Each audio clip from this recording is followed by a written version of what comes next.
Alright, UFS community, this is take 3 of this Mai deck that I've been trying to bring you. First video my dog ruined, second video I ruined. So, here goes. The deck is Water Mai. Basically what she does is she enhances, commits, give your attack 3 speed, 3 damage. She also has a response that after your deck deals 4 or more damage, you gain 2 vitality. It's playable while committed. Alright, so the big draw on this deck is playing Gut Shot. Gut Shot lets you ready your character after it is not blocked. So what you do is you basically give Gut Shot a ton of speed, and you make it unblockable so you can ready your Mai and do tons of damage over and over again. Gut Shot also has an attack or an effect that gives itself more speed for -2 damage, and has a +2 high block. Alright, next I played 4 copies of Blazing Storm. Blazing Storm's Water Enhance. Your opponent adds a foundation from their staging area to their card pool and basically just clogs them up a little bit. With Mai, it's 7 speed high for 9. With its own enhance, it gets damage equal to the number of ranged attacks. So you can see it gets pretty devastating. It does big chunks of damage at a high speed. It also has a +1 high block, and that's a good block. Next, I've got 3 copies of Focus Charge. Just gives my next attack +3 speed and stun, +1 to its powerful rating. Powerful rating thing doesn't really matter. The speed's all that matters. It has stun 1, 2 mid block, 3 difficulty, 3 control, 3 speed high for 3 damage. So just good stats all around, as you can see.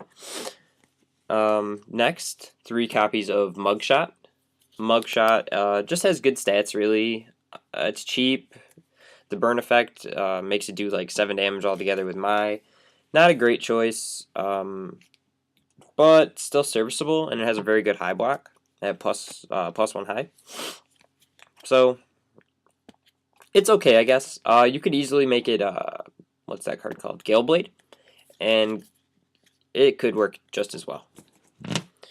Only play 14 attacks in the deck because I run with 4 copies of When the Moon Comes Over the Mountain. When the Moon Comes Over the Mountain, it acts like another attack in pretty much all the decks that can play it. With its enhance, you get a card from your discard pile, and you can play it as though it's in your hand this turn. Then its response negates an effect that's been played more than once. Yeah. If it's been played at least twice. And then you commit a card in their staging area. So it's good to commit like Vesperos, stuff like that down. Alright. Next I got 3 copies of Ostreinsburg Castle Throne Room. This was really just used to make their blocks harder, obviously.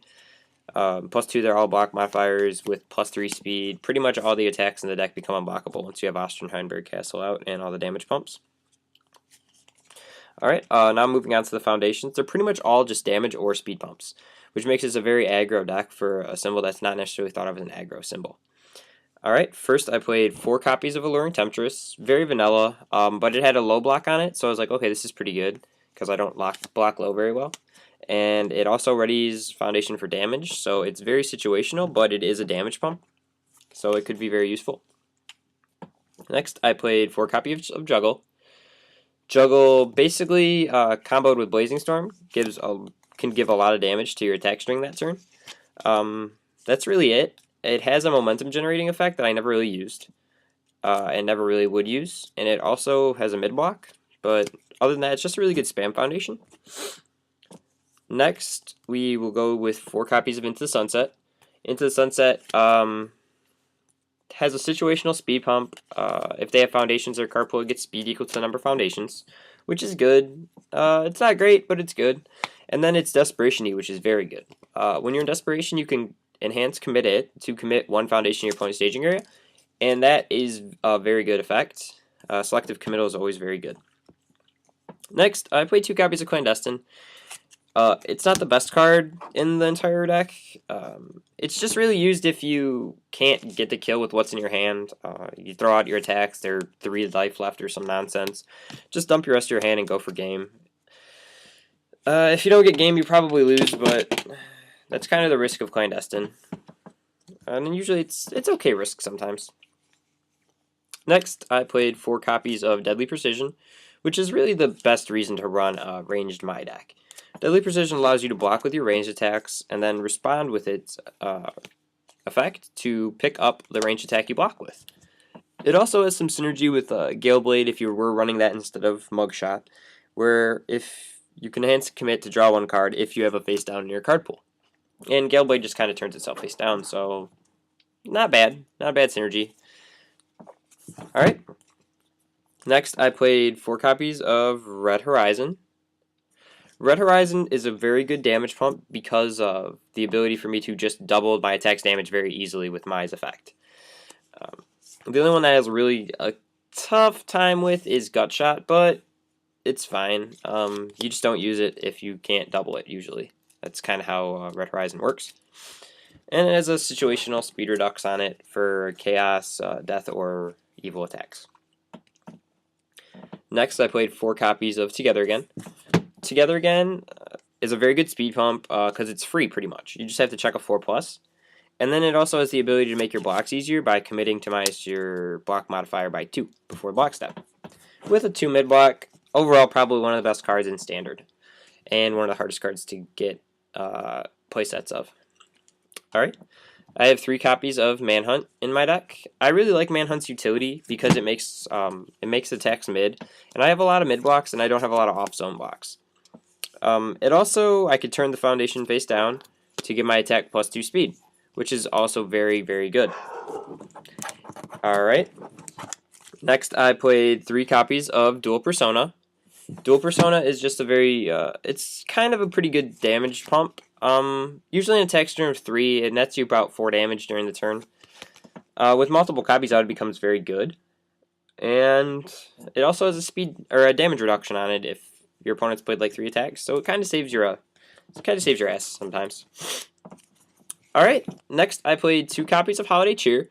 Holiday Cheer is just to make Maya 7 hand size pretty much. If you get to the bottom of your deck, you get a bunch of cards, and that's always good, but 7 hand size Mai, better than 6 hand size Mai, and you can easily side it out if your opponent needs their momentum. So, I don't know. I didn't have it to begin with, but it's better than I'm not a doll. So, yeah. Next, I played 4 copies of Rejuvenation. Rejuvenation is a very good speed pump that I don't see a lot of people playing. You commit itself and another card, and your next attack gets 4 speed. It also has the ability to turn face down to give yourself 2 life. Once again, if you're playing Gale Blade, probably usable, because you need to have a face down card in your card pool. But I don't really like Gale Blade, so I didn't really play it. So that's my main deck. I built this deck kind of like a tournament-ready deck, just in case I wanted to play it at some point during Nats. But I didn't end up playing it, and I built a side deck. So I'm going to show you my side deck, which I usually don't have for you guys. 3 copies of Out of Your League to stop Vespera, stop Revoke, stop Garrett actions, stuff like that. Very good card to have in pretty much any side deck that can play it, just because of how prevalent responses are these days. Alright, next I have 3 copies of Strange Fashion. Once again, I don't have a ton of off-zone blocks, but I do have a ton of mid blocks. And mid blocks with Strange Fashion will allow you to block for half and still take no damage, which is good. Alright, and finally I have 2 Familiar Faces. Once again, just to stop all those actions I named before. And if you have Gale Blade in your deck, you can give your attack +2 speed. Yeah. So that's it, guys. I hope you enjoy the deck. I hope you have fun playing it.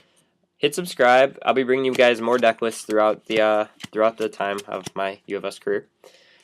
And as always, I hope you enjoyed the video. Hit subscribe, tell your friends, and adios.